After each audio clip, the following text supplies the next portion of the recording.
نحمده ونصلي ونسلم على رسوله الكريم.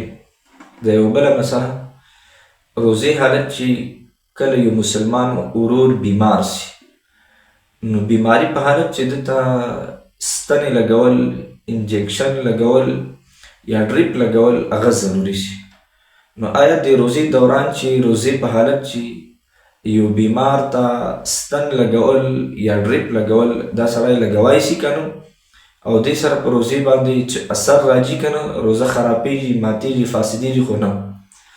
مسله دا ده روزې حالت چې که یو مسلمان ورور بیمار سي او ده ته د ستنې یا ډریپ لګولو ضرورت سي، نو دا ستن او ډریپ لګولی سي او په دې سره روزه خرابېږي نه، ماتېږي هم نه، فاسدېږي هم نه. روزه په هغه خوراک او هغه څښاک سره خرابېږي او ماتېږي چې کوم خوراک یا څښاک یا غذا یا دوایي دا انسان معدې ته رسي او اصولي په لارو باندې رسي.